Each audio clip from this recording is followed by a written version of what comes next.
vou tentar fazer uma verbalização de tudo aquilo que o grupo Aliança do Futuro pôde conversar e raciocinar juntos. Nós fomos designados numa reunião do Conselho lá em Lagoa Santa, 2014. Fizemos uma série de encontros em 2015 e 2016. Esses encontros mensais partiram de, em princípio, ouvir muita gente sobre sonhos e esperanças de que a aliança cumpra seu papel, de que a aliança se mantenha atual, de que a aliança se adapte às necessidades do momento ou aos desafios do futuro. Agora, isso é muito difuso, porque o futuro, nós somos ainda limitados com relação à dimensão tempo. Então, isso nos embaraça. Aí a gente recorreu ao passado. Na primeira reunião, tivemos um momento extenso de conversar com o Jacques sobre as origens da aliança. E, de certo modo, nós lembramos um pouco algumas dessas coisas aqui hoje, quando a gente ouviu a história do hospital. Serviu para que a gente tivesse uma noção de que a nossa trajetória, ela não começou na data de fundação da aliança. Ela é anterior, nós fazemos parte de um processo muito maior. Nós somos uma humilde peça em todo um contexto onde a humanidade está caminhando. Mas é bom a gente ter essa noção de onde nós viemos, aquilo que nós fizemos. Nas reuniões posteriores, lembramos um pouco da nossa estrutura, que a gente foi se adaptando. Não havia regionais, e passou a haver. Não havia conselho, passou a haver. A forma de vencer os desafios era alguma coisa assim, muito intensa, mas depois nós percebemos que havia necessidade de compartilhar, porque, caso contrário, assim, o caminho não é de todos, né, é apenas de alguns. Então, tudo isso a gente foi lembrando. E quando a gente falou sobre os programas da Aliança, que para nós são uma segurança, que para nós, principalmente, eles viabilizam que grupos ajudem grupos, porque a gente combina uma coisa, e essa combinação é que permite que um possa ir na casa do outro ajudar e se sentir em casa, que é um conceito diferente, seja no movimento espírita e seja em outras áreas também. É um conceito que não se encontra em todo lugar, que exige que a gente abra mão de algumas coisas, às vezes abra mão da nossa própria forma de querer fazer as coisas, e às vezes isso muda a velocidade com que as coisas são feitas. A gente mencionou na reunião antes do almoço aqui sobre a energia que havia no começo.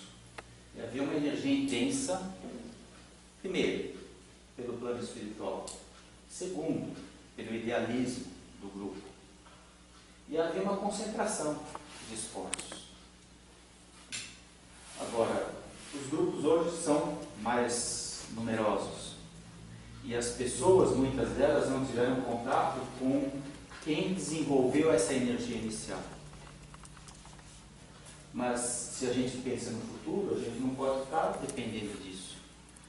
A gente tem que encontrar os caminhos para que a aliança se mantenha naquele rumo, porque ele foi trilhado, foi planejado lá na espiritualidade.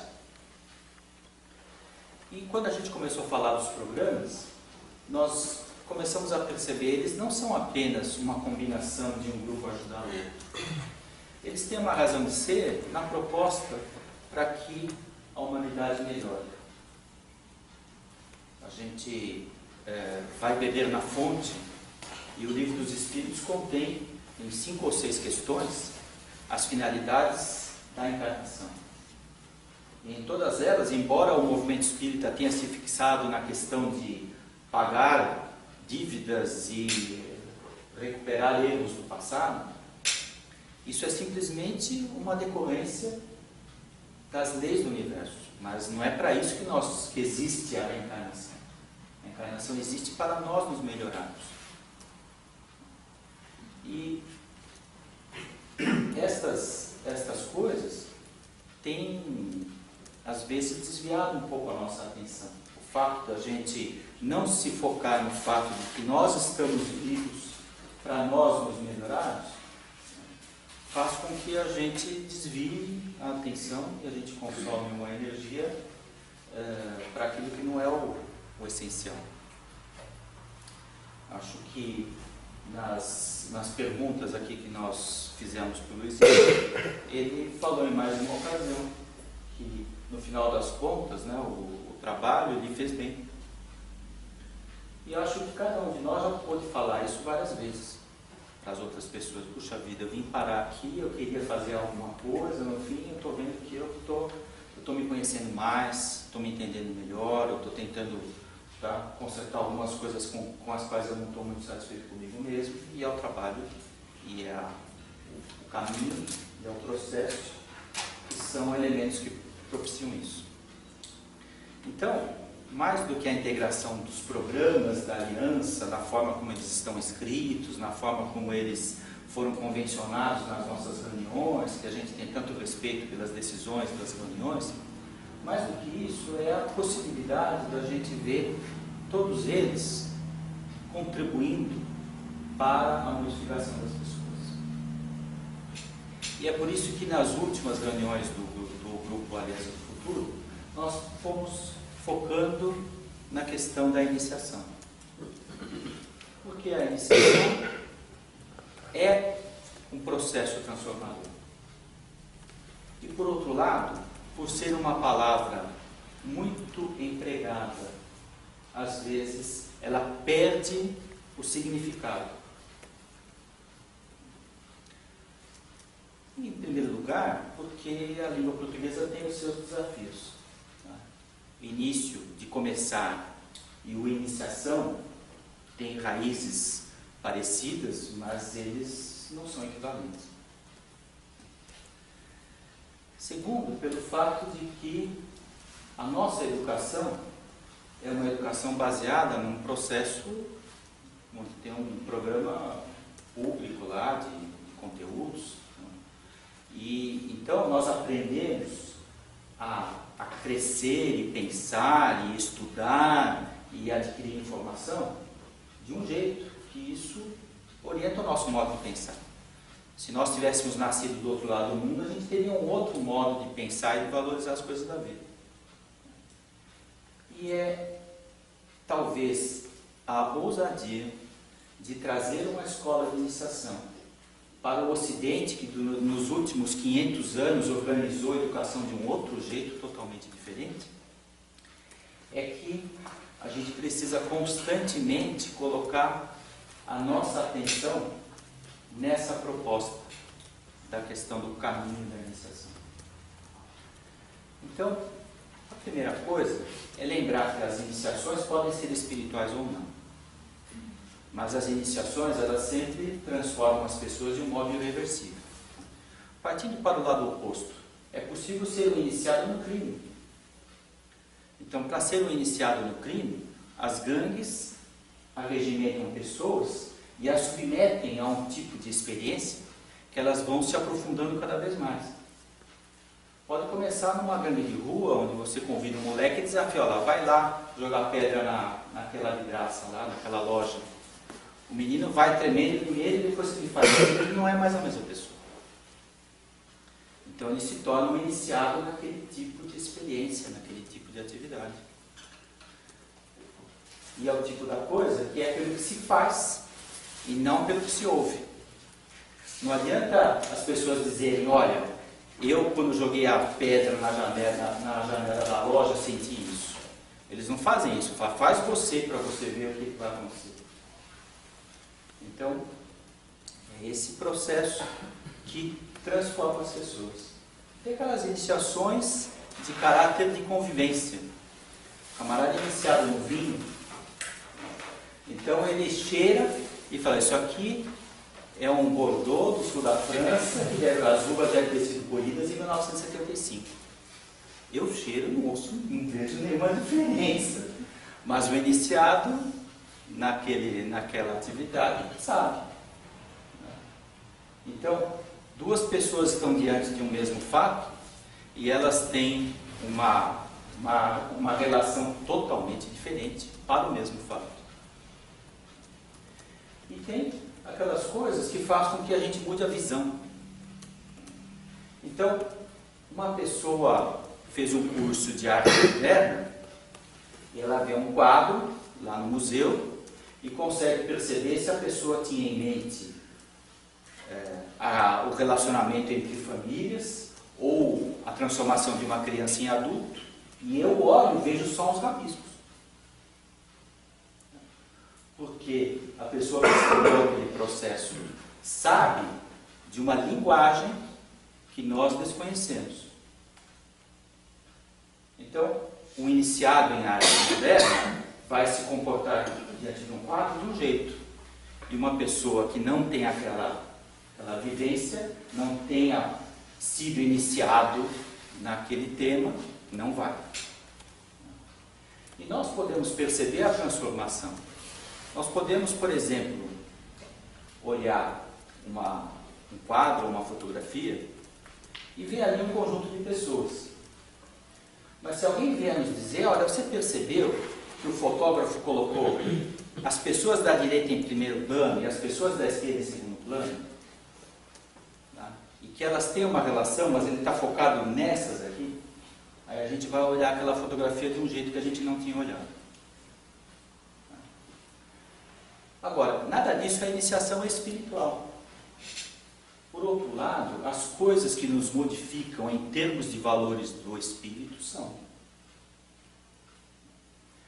uma experiência que é interessante, é o contato com pessoas diferentes.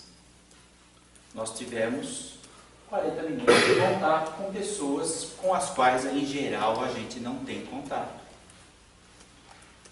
Em maior ou menor grau, essa experiência provocou uma mudança em nós por esses 40 minutos, e por esses 40 minutos nós não somos mais os mesmos que éramos quando nós fizemos aqui hoje de manhã. Se isso trouxe para nós uma revisão do espírito, isso pode ser um momento de iniciação espiritual. Eu me iniciei num tipo de relacionamento que não era nem da minha cogitação um pouco antes disso. Agora, isso não é uma escola de iniciação. Isso pode ser um momento ou pode ser uma ferramenta de uma escola. Mas não é uma escola. A escola de iniciação usa os componentes e os momentos que nos transformam para organizar a mudança.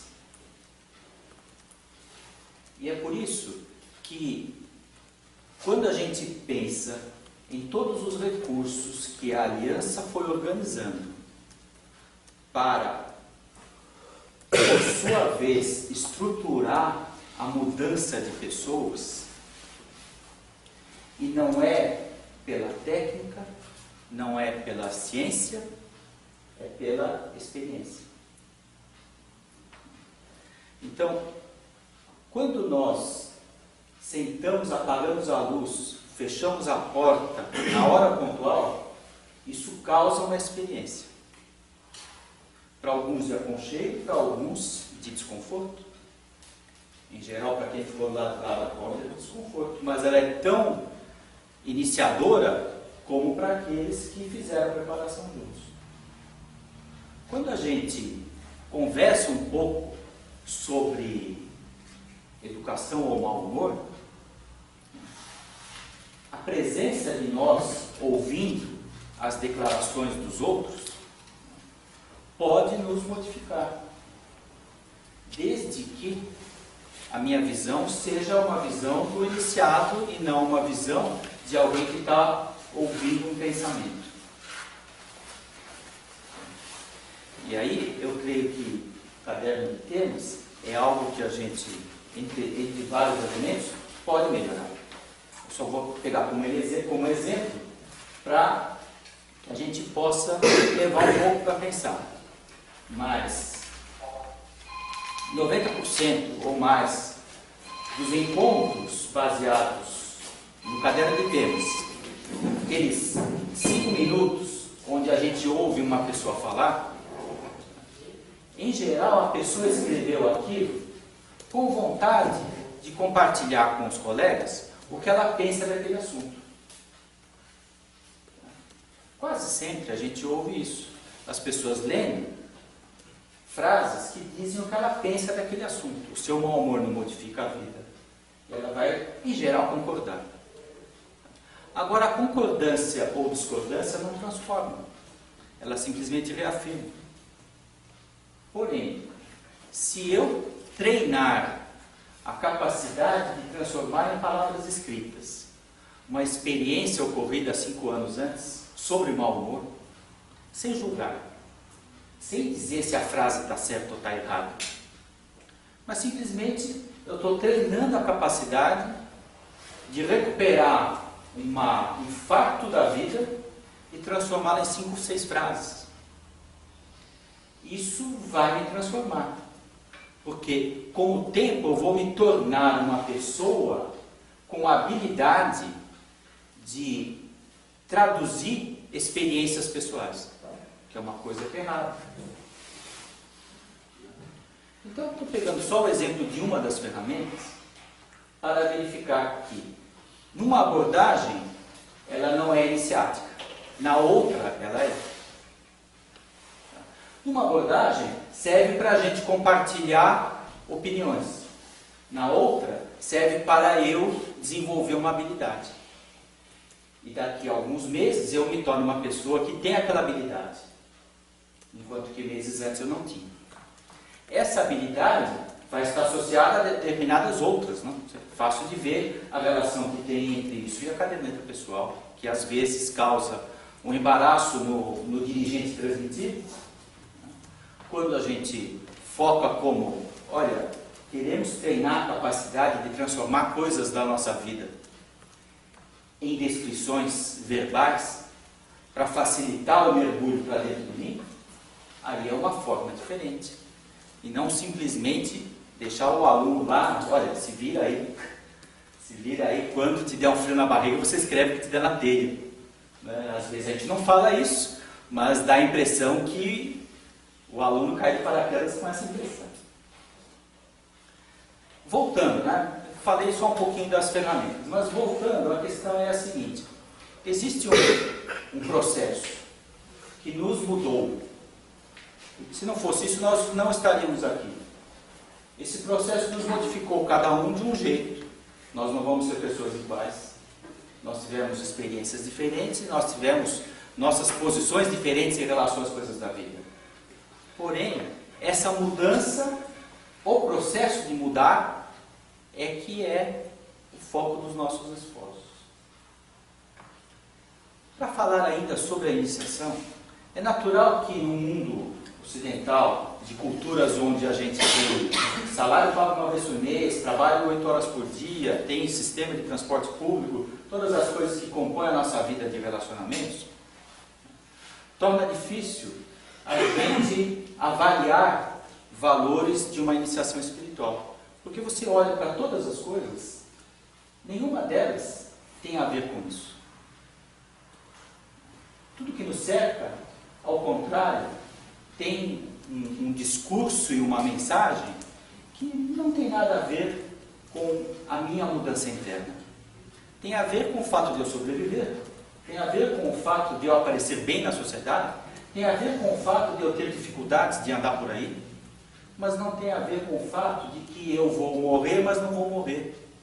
De que o meu corpo vai morrer e eu vou continuar. E quem vai continuar sou eu e não as coisas que eu passei. E quando eu olho para as coisas da sociedade, nenhuma delas me dá essa mensagem. Então a gente precisa se cercar de pessoas que são muito raras, que despertaram lá alguma coisinha dentro de si, que estão em busca de uma mensagem desse tipo. E se a gente olha para todas as coisas, nenhuma delas sinaliza isso, então a gente tem que valorizar e respeitar os raros momentos onde alguém está pensando em alguma coisa não material. E a casa espírita tem essa finalidade. Ela oferece um ambiente que está à disposição de pessoas que, seja por causa da dor, ou seja por causa da curiosidade, ou seja por causa de uma motivação interna, elas estão em busca de algo que não é o que sinaliza na maioria dos elementos que compõem a nossa vida. Então a gente tem que preservar isso. E o ambiente da casa, a atividade da assistência espiritual sempre disponível, e principalmente a atenção que as pessoas têm, umas para com as outras, é algo raro. Porque aquilo vai ser valorizado para aproveitar a oportunidade de dizer, ó, existe um caminho que ajuda a transformar. Embora isso não dê para verbalizar, porque as pessoas não conseguem verbalizar nem o próprio estado emocional interno. Mas ela sabe que, ó, aqui tem alguma coisa, em geral o entrevistador ouve isso, aqui tem alguma coisa que me faz bem. Essa alguma coisa, entre aspas, é indizível nesse primeiro momento. Depois dá para organizar, mas no primeiro momento é indizível. A gente tem que preservar isso. Mas o caminho não para na porta de entrada. Os processos de iniciação, às vezes, eles são contrários a quem está chegando. Contrários no sentido de dar uma contrariedade. Eu falo, puxa vida, eu vim aqui porque eu fui obrigado, eu estava doendo. Agora que eu estou bem, o que eu queria mesmo era assistir televisão. E a pessoa se depara com um primeiro choque. Diz assim, puxa vida, eu tenho aqui dentro algo que me diz que tem algo mais. Só que também tem algo que me diz que eu quero ficar em casa assistindo televisão. E isso, uma parte depende de cada um, outra parte depende das experiências que ajudam no sentido da espiritualização. O caminho da iniciação, ele é misterioso. O início, o que faz uma pessoa ficar? O que encanta uma pessoa? Para alguns é a musiquinha, para outros é o abraço, para outros é a penumbra, para outros é são aquele conjunto de tênis, enfim. Não dá para precisar. Mas o fato é que esses componentes se somam. Bom, além do mais, no mundo ocidental, um grande recado é o seguinte: a gente precisa buscar economizar a nossa energia. A gente precisa obter o melhor custo-benefício. A gente precisa ver o que compensa e o que não compensa. A gente precisa ver o que dá lucro e o que dá prejuízo. Esse é o recado de quase todas as atividades nas quais estamos vivendo. Então, quando alguém fala assim, ó, qual é o melhor custo-benefício, é perfeitamente lógico. Só que as coisas espirituais não têm essa direção. Isso é a direção das coisas materiais. Se alguém disser para vocês, olha, gaste naquilo que é mais caro para obter o mesmo resultado, você está louco. Agora, no mundo material, você vai tentar obter o melhor custo-benefício. Gaste menos tempo para obter mais recompensa. Gaste menos sacrifícios para obter o maior lucro. Todas essas são mensagens do mundo material. Quando a gente, por esses caminhos misteriosos, chega num caminho espiritual e os valores são trocados, a gente estranha. Puxa, quer dizer que para obter o mais eu tenho que fazer mais esforço e não menos? Quer dizer que para avançar mais eu tenho que gastar mais do meu tempo e da minha atenção? Parece que o sinal está trocado em relação à economia. Então a gente questiona. Se não houver uma estrutura em que estas coisas vão sendo assimiladas e dá-se o devido tempo para trocar o sinal das coisas, as pessoas caem fora. Isso a gente já viu também, é muito normal. Tá? Se a tendência do mundo em geral é essa, se o recado que 99% do ambiente nos passa é esse, é claro que a gente até se surpreende, mais gente ainda não vai embora. É porque aquele bichinho interior que está cutucando as pessoas também tem a sua força. Tá? Ele precisa ser cultivado, precisa ser protegido numa estufa que é o ambiente místico. Para que a gente possa dar tempo para que essa força aconteça e a tendência de inverter a interpretação dos valores da vida possa aumentar.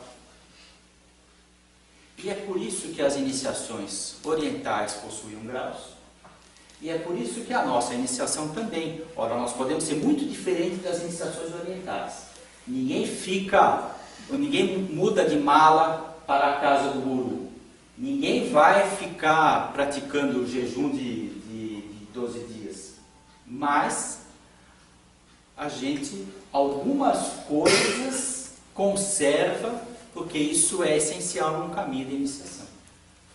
Entre eles, o esforço que você faz a mais e não a menos. Usando novamente como as escolas orientais, as parábolas. Uma parábola oriental interessante é a do menino que queria achar um tesouro no jardim. Eu também estava.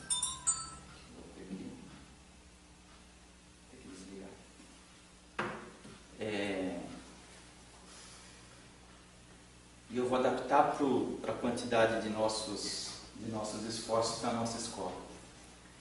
O menino ficou sabendo que havia um tesouro escondido no jardim. E é claro que um tesouro é algo valioso que vale a pena ele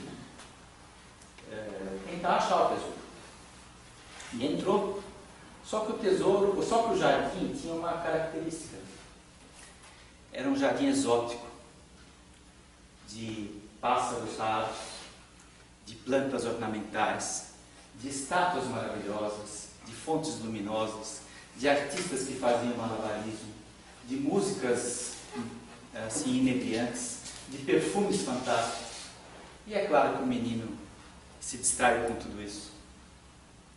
E foi andando, foi passeando de atração em atração, até que uma coisa que destoava em todo esse ambiente era um velhinho assim com aparência quieta, vestido de uma maneira totalmente diferente, não era nada espalhafatoso, ao contrário, quase que não dava para perceber o velhinho ali no meio daquelas maravilhas todas.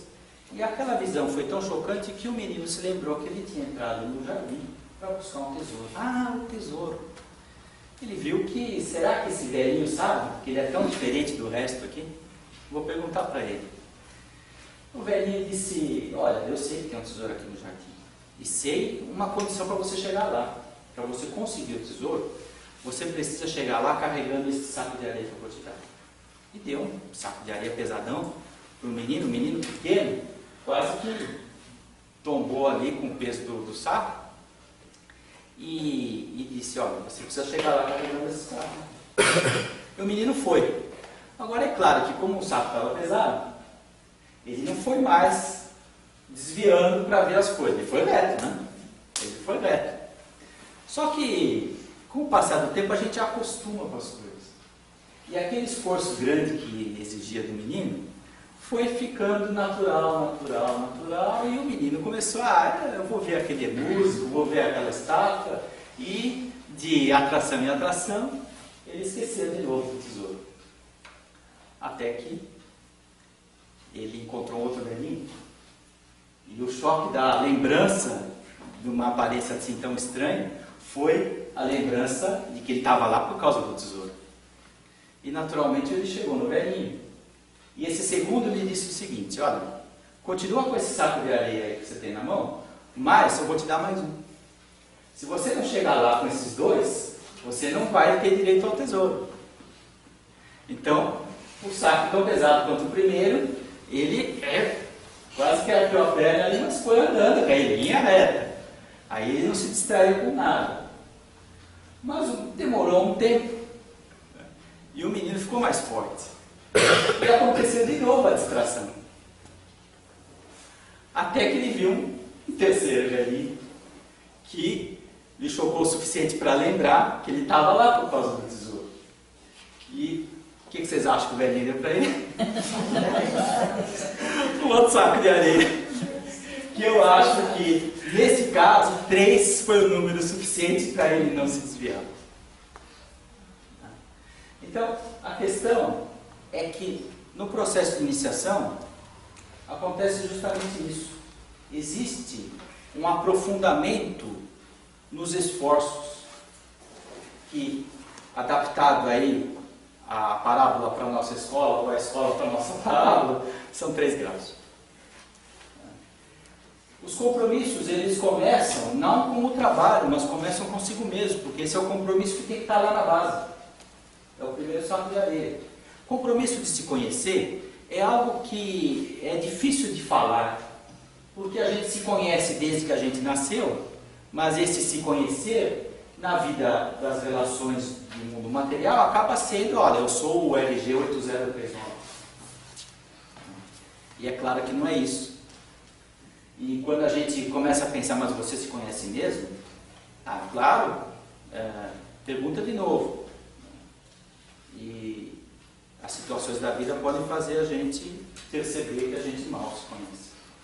As reações que a gente tem, ou as dificuldades que a gente ainda não enfrentou e vai ter que enfrentar, podem nos surpreender. E é por isso que o primeiro grau da iniciação é o desafio ou o compromisso com se conhecer. Porque ele vai ajudar os outros.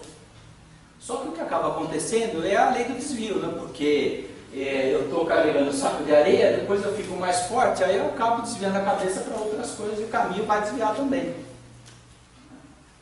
E aí a gente, é aquela hora que, traduzindo a linguagem parabólica que eu estou usando para a linguagem prática da Escola de Aprendiz do Evangelho, a gente percebe que os alunos começam a fazer caderno de temas e caderneta como se fosse uma rotina repetitiva.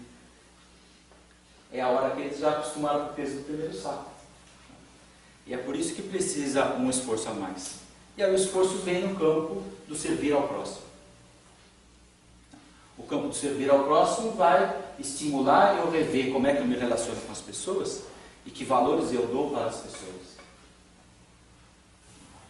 E é nesse sentido que todas as atividades que vão cercar o relacionamento do iniciado com os outros e do iniciado com os não iniciados, ele é rico.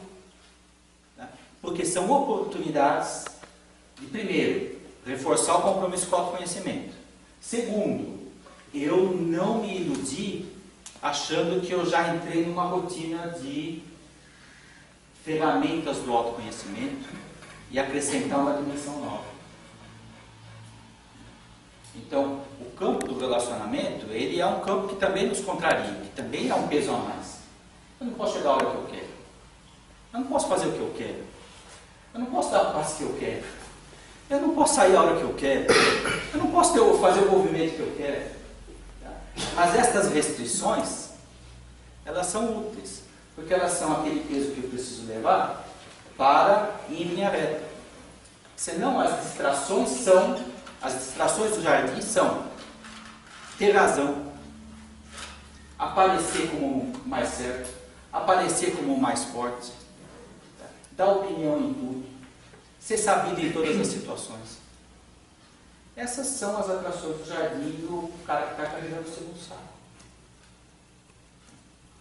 E é por isso que a gente vai em busca de prosseguir, mas o problema é que um tempo a mais nos acostuma com o peso a mais. E a gente precisa de um terceiro esforço. Quando a gente olha o grau do discípulo, a gente realmente tem dificuldade de se entender. Porque é pelas coisas que não estão na nossa frente que a gente diferencia os esforços do grau do discípulo. E em parte é por causa disso que a gente também combinou o nosso encontro aqui.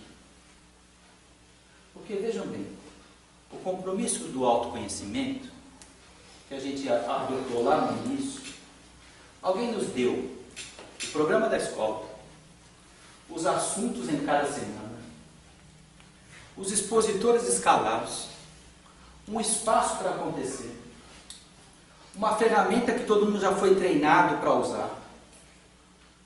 Até você consegue encomendar na editora um modelo para ficar tudo igualzinho. Então está tudo pronto. Alguém já esquentou a cabeça em criar essas coisas, justamente para que o iniciado do primeiro grau não precise fazer esse esforço de criar do zero, para que ele se concentre em se autoconhecer. Quando o iniciado do segundo grau começa, o trabalho já tem horário montado, já tem sala, já tem a quantidade de cadeiras, a divulgação já foi feita, as placas já estão lá de fora do centro espírita, as equipes já estão escaladas, os programas de treinamento já foram dados. O que ele só precisa fazer é sentar na cadeira e fazer o seu exercício, que para ele já é o segundo saco de areia, que é se contrariar para estar lá naquele horário, para não querer fazer as coisas da cabeça dele. Isso é um esforço que modifica. Depois de 2, 3 anos desse tipo de experiência, o cara não é mais o mesmo. Fala para um cara que não tinha o costume de cumprir a sua palavra antes e depois dele participar de uma equipe de trabalho, você vê a diferença. Agora, os mistérios do terceiro grau é que não tem muito mistério, a não ser o fato de que eu não posso esperar ninguém ter montado as coisas para mim. Então isso é um esforço. Isso é um esforço porque exige da gente não se iludir. Eu preciso montar experiências e oportunidades de aprofundar o autoconhecimento, mas quais? Não sei. Não tem um cara que montou para mim um programa, ó, usa essa ferramenta aqui, usa essa caneta aqui. Eu tenho que descobrir quais são. Isso que é difícil. Eu prefiro ficar naquilo que eu conheço. O peso é fazer aquilo que eu não estou acostumado a fazer. Ou descobrir o que eu tenho que fazer sem ninguém ter me falado. E mais, o segundo compromisso, que é o de trabalhar, no caso do discípulo, ele vai ter que trabalhar, mas ele não pode ficar esperando alguém montar o trabalho para ele. Ele não pode ficar esperando alguém dizer, olha, tal horário, em tal lugar, tem lá as cadeirinhas prontas para você sentar. Ele não está mais no segundo grau.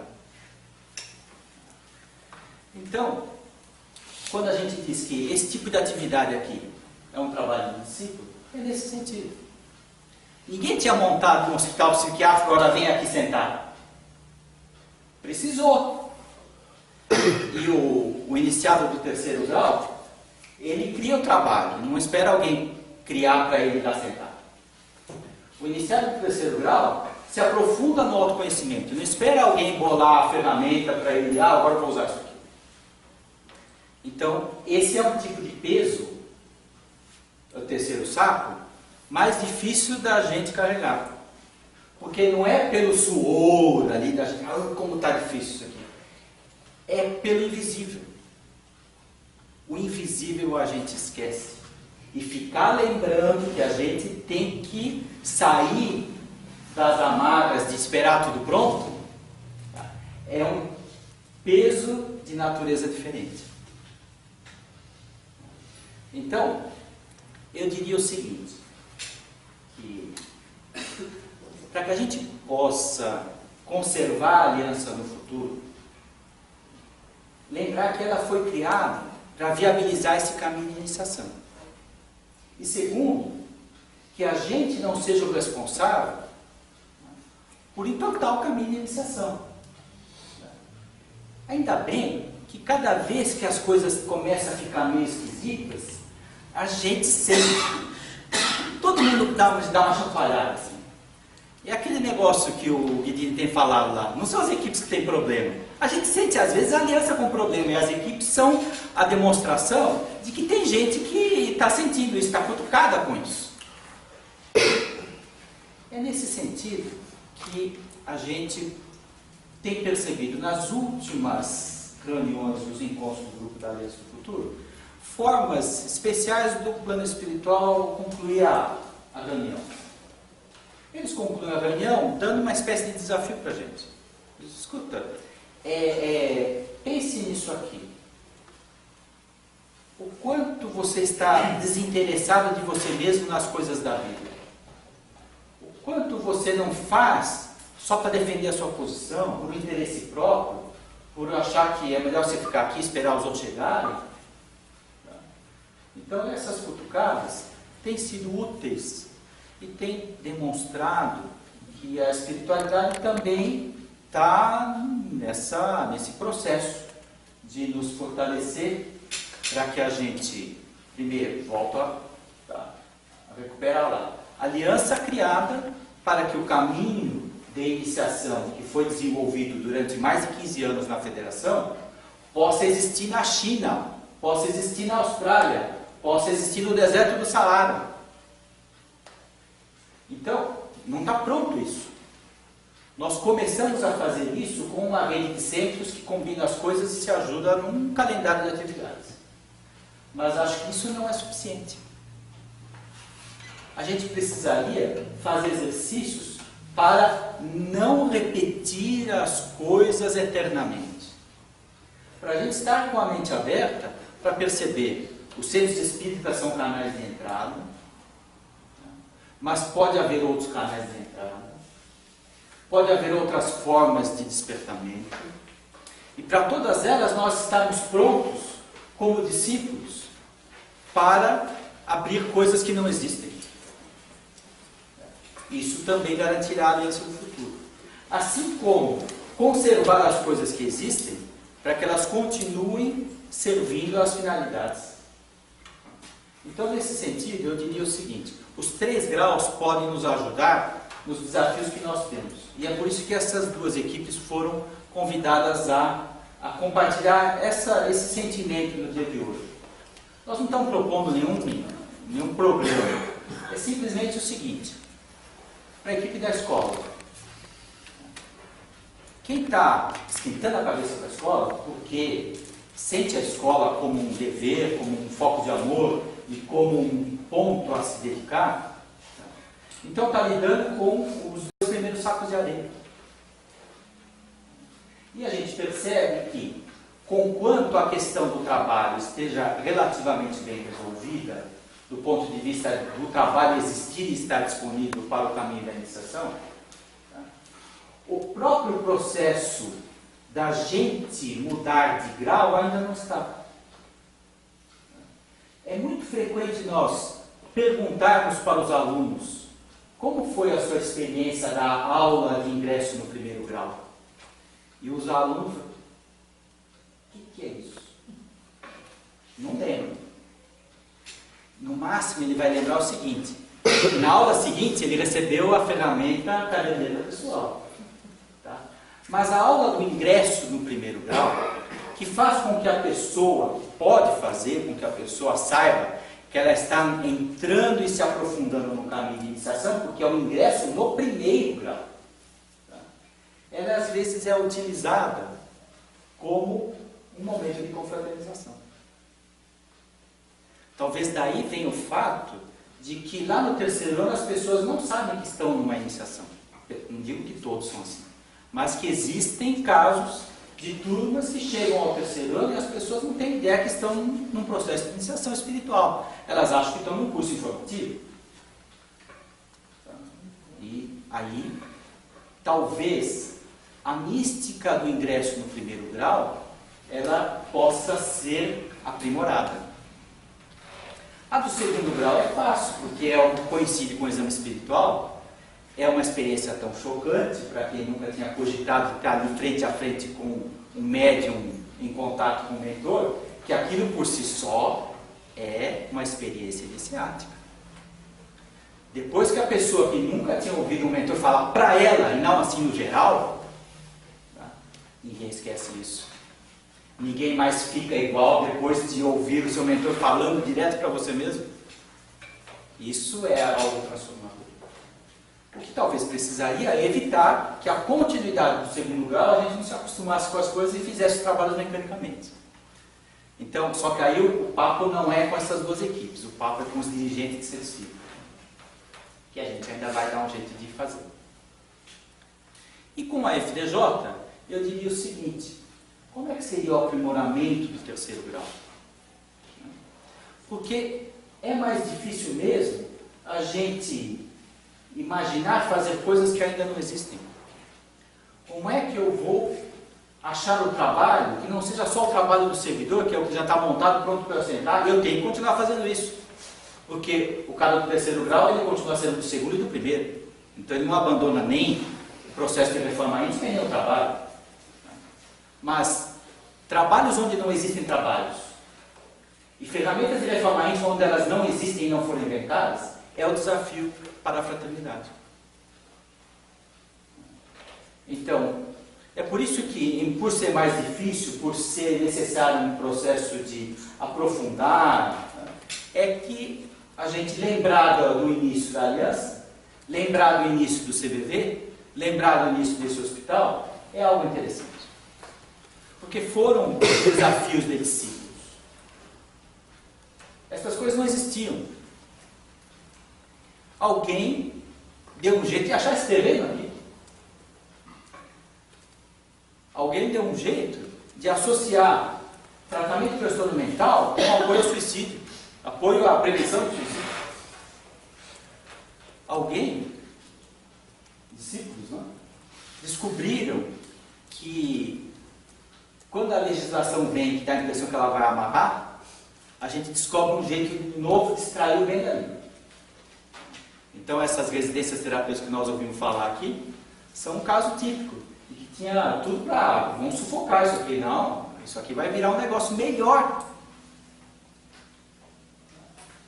Então, é claro que para fazer isso, existem às vezes algumas pessoas que têm força, que têm criatividade e tal, mas os discípulos, se eles tiverem passado pelo primeiro e segundo grau, com a consciência de que são momentos e experiências de mudanças cada vez maiores em si mesmos, e é um processo que não depende só dele, depende do grupo, depende do ambiente, depende da estrutura, é uma coisa onde a gente se dá as mãos, é uma coisa onde a gente vive experiências diferentes. Então, se a pessoa vai mergulhando no caminho da iniciação, quando ela, 10 anos depois de ela ter saído da escola, essa energia ainda existe para ela inventar um negócio novo. Quando a gente ouve, às vezes, a Ana Rosa falando lá, um grupo lá, sentou no terminal rodoviário com um banquinho e diz assim, ó, estou aqui para te ouvir. A gente não para de se surpreender como tem gente criando trabalhos onde ninguém tinha pensado. Mas ainda continua sendo minoria. E se a gente vai começar a consumir a energia nos detalhes do parafuso, né, do milímetro do movimento do passe magnético e tal, a gente acaba fazendo mais do mesmo. A gente até pode fazer muito bem o primeiro e o segundo grau, e quando chega no terceiro grau, todo mundo fica olhando um para o outro, e agora? O que eu vou fazer? Não tenho a menor ideia. Tá? Como não tenho a menor ideia, eu vou fazer aquilo que eu sei. Então, vou fazer as coisas do primeiro grau e do segundo grau, então o terceiro grau continua vazio. Então, estas coisas que podem nos ajudar no processo de manter a aliança voltada para o futuro. Some-se a isso a uma coisa que estava claro no trabalho do Armon. Vocês sabem que o trabalho do Armon, o trabalho literário do Armon, ele tinha um foco muito forte na urgência devido à transformação do planeta Terra. Então, o Exilados foi escrito para chacoalhar. Chacoalha o leitor comum, que às vezes acha isso é uma ficção, mas alguns ficam coçando a cabeça. Chacoalha o leitor que tem um senso de espiritualidade, porque sabe que nossas vidas continuam, mas as condições vão mudando. Então essa pessoa já começa a pensar, pera, deixa eu olhar para mim mesmo. Mas com certeza chacoalha para valer mesmo o iniciado. Porque ele sabe que tem nas mãos as condições de, primeiro, cuidar de si mesmo. E segundo, participar do processo de uma maneira positiva. Então, os escritos do Armon sobre o Apocalipse, sobre as transformações, sobre o que aconteceu nas outras civilizações, sobre o que acontece aí no mundo espiritual quando tem mudanças, sobre trabalhos socorristas lá nas trevas, tudo isso ele escreveu porque para ele batia um senso de urgência. E se a gente quiser contribuir com esse processo, a gente deve focar nisso. Nós não temos tempo para ficar lá ajeitando o último parafuso. Isso pode ser um perfeccionismo que pode ajudar em qualidade de alguma coisa, mas nós estamos num momento onde contribuir com transformação de pessoas é inadiável. Não é que a gente vai fazer as coisas apressadas. O próprio Bezerra teve uma mensagem que diz apressado, não urgente, mas não apressado. Né? É isso, é urgente. É urgente no sentido de que as coisas estão mudando. É urgente no sentido de que o planeta Terra não para. É urgente no sentido de que a humanidade sobre o planeta Terra está sendo chacoalhada. Por outro lado, não pode ser apressado no sentido de que, então vai todo mundo, sei lá, se sacrificar. Não é isso, exige preparação. Exige maturação do primeiro grau. Exige maturação do segundo grau. E exige que a gente faça alguma coisa que ainda não foi feita no terceiro grau. Então, nós não estamos... Acho que a pretensão não é cobrar nada de ninguém. Então, se vocês estão se sentindo cobrados em algum momento, se sentirem cobrados em alguma fala, ou é falha nossa de comunicação, ou é uma ilusão. Tá? Mas o que nós estamos querendo dizer é, além da urgência, é o fato de que nós sabemos que para a escola continuar preparada para transformar pessoas, um fortalecimento e amadurecimento no conceito do primeiro e do segundo grau são muito importantes. E se nós queremos contribuir para que a fraternidade dos discípulos de Jesus possa acrescentar valor espiritual na vida, um aprofundamento nos desafios de fazer coisas no terceiro grau que nos impeçam de cair na mesmice, também é muito forte.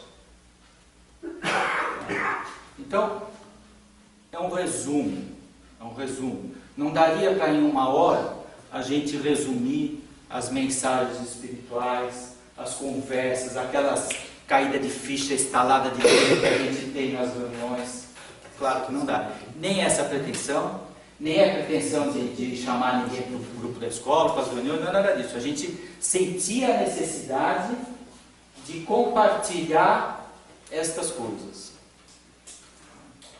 Sentia a necessidade de também dividir isso com pessoas que cuidam da coordenação das casas das regionais, cuidam das atividades do calendário, cuidam das reciclagens e treinamentos, cuidam do processo de desenvolvimento, infância e juventude. Tudo isso nós temos. Mas como a gente, nas últimas reuniões, tem sido fortemente instado pela espiritualidade com relação à questão da iniciação, então os primeiros grupos a compartilhar são esses dois, tá? Dos 3 graus da iniciação. Tá? Para que a gente pudesse, pelo menos, assim, dividir mais as coisas. A gente sabe que nós não queremos interferir em nenhum planejamento que vocês já tenham desenvolvido em FDJ e em escola. Que a gente tem notícia e sabe que tem muita coisa bacana sendo imaginada. tem os formulários, as enquetes com os alunos, aquele cuidado de perceber a experiência como ela é vivida pelo aluno, sem ter o filtro do dirigente. A gente tem visto o incentivo da FDJ de, nas várias regionais, as pessoas se ajudarem, onde tem pouca gente, onde tem muita gente, onde está precisando um reforço, sabe? Isso tudo continue por aí. Continue por aí. É mais como uma espécie de, olha, nós queremos aproveitar a oportunidade, falar das questões de iniciação, que pode ajudar ainda mais. Tá? E a gente, claro, que pensa, será que não é um viés? Será que a gente não ficou falando muito disso e só, tá? A gente está querendo, você só tem um martelo na mão e tudo vira prego, né? Então a gente esperou alguns meses, conversou bastante, foi ouvindo, mas principalmente foi ouvindo que pelo menos nos últimos 3 meses, os recadinhos da espiritualidade, que todos eles eram para trazer um exercício para o próprio grupo fazer, tinha a ver com essa questão. Tinha a ver com o fato de que a gente tem que continuar os esforços da iniciação. Que não é simplesmente o fato da gente estar reunido num grupo de planejamento que a gente já está fazendo isso, não. Tá? Eles fizeram questão de nos cutucar, dizer o seguinte, tá? Isso aqui é só um compromisso administrativo. E o que vocês estão fazendo como iniciados? O que cada um está fazendo na solidão das suas decisões? Então, a gente percebeu que o plano espiritual está aprofundando nessa questão. Não pare no caminho da iniciação. Cada um de vocês tem que continuar também. Não adianta falar sobre isso, tem que fazer. E iniciação é o que se faz, não é o que se fala, nem o que se ouve. Acredito que eu tentei fazer um resumo. Tá? O grupo da Aliança aí do Futuro pode lembrar de mais algumas coisas, talvez. O que nós pedimos é que vocês conversem com o travesseiro com essas ideias, que não se quer nada, nenhuma decisão para hoje, para amanhã, nem nada. Não precisa marcar nenhum compromisso, é simplesmente trazer mais um pouco de assunto, de consistência, de contribuição nas ideias e nas coisas que a gente faz.